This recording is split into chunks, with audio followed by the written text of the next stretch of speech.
Inasmuch as the current situation in the Middle East is worldwide news, although this is a channel in Spanish, this message should be broadcasted in English for the sake of reaching a wider audience.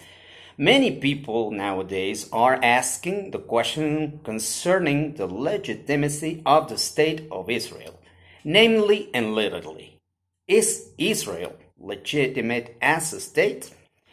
And the only possible honest answer for that matter has to be, as much as any other state, whatever that means.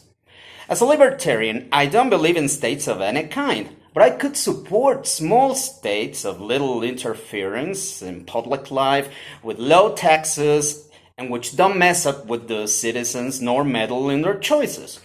There's only three kinds of institutions that the big G should support. Police for internal safety, the military for external safety, and courts and judges for justice. That's it. So I repeat the question and the answer alike. Is Israel legitimate as a state? As much as any other. But it is one thing to talk about a state, and another is the concept homeland for Jews all over the world. Is a Jewish homeland legitimate or not? Thousands of years of anti-Semitism and persecutions and pogroms and genocides have left no other option whatsoever. That Jewish homeland exists. It was founded in 1948. The name is Israel. And it turns out quite weird and cynical to me that those who deny the legitimacy of Israel, at the same time they don't want any Jews living in their own countries. The way I see it, the question they ask is not where the Jews should live, but whether or not they should live at all.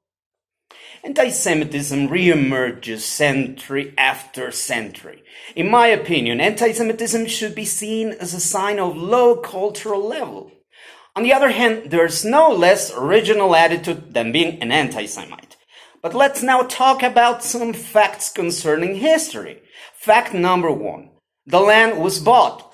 Prior to the foundation in 48, the Jews had begun purchasing the lands from the Arabs. They paid for it. It is well known. Fact number two, the Arabs, alongside with the Jews, were offered to divide the territory by the UN in 1947. The Jewish side said yes, the Arab side said no. They wouldn't get into any compromises whatsoever. Third fact, after many decades of struggle and negotiations, the Israeli and Palestinian governments achieved important agreements for peace and cooperation. Most precisely, but not only under the government of Mahmoud Abbas in 2005.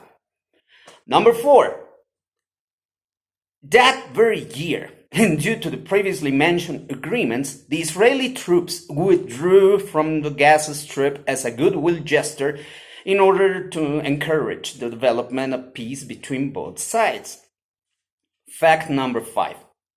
In 2007, the organization named Hamas took over Gaza Strip by expelling the official Fatah government of President Abbas from the region.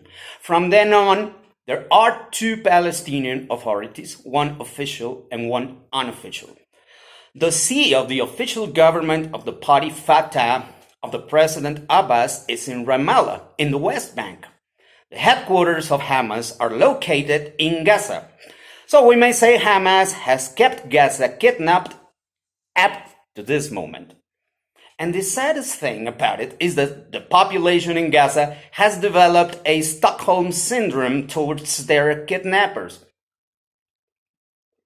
Number six, the attacks to Israel came from Gaza, not from the West Bank.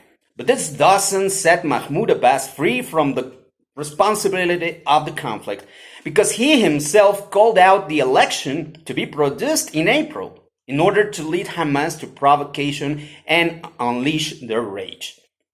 Number seven, the mass media nowadays in most cases burden the guilt of the conflict upon Israel. That's definitely a lie, but what to do? Seven, any possible support from the United States government of President Biden seems to restrain to mere moral support. The rest of the world Fact number 8 is not standing by Israel at all, as it has never done. So, Israel will have to make do on their own. 9. Is Israel able to defend? By all means. But there's a price to be paid, and the Israeli government's gotta become real conscientious about it. Either some or much of diplomatic popularity is to be sacrificed, provided the UN resolutions against Israel, as well as those of the Hagues.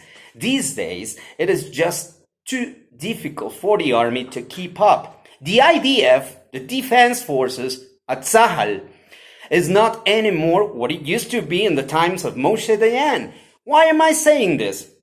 For instance, if an IDF soldier is attacked by a Molotov cocktail thrown toward him, he can no longer shoot. He's allowed to do so only before as a means of defense.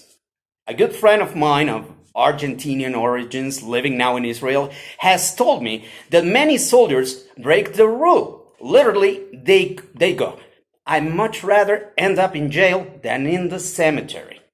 Well, that's just the result of many international political agreements that Israel has had to deal to. But it is impossible to maintain such policies anymore. It's a survival matter. So Israel will have to lose much of diplomatic recognition. In that case, one just gotta shrug and say, so be it. After all, the world's never been a big fan of the Jewish people anyway. Which leads us to fact number 10. The Prime Minister Bibi Netanyahu is not a psycho at all. The last thing he wants to happen is that Gaza inhabitants turn into refugees. Of course, he also wants and has to protect his own population. But let's face it, this is not a Sophie's Choice case.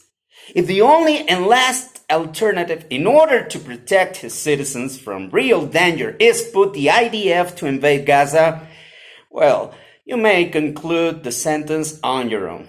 There's priorities. This libertarian space, striking down Leviathan, is sincerely grateful for your attention. See you around. Wish you all peace, strength, and joy.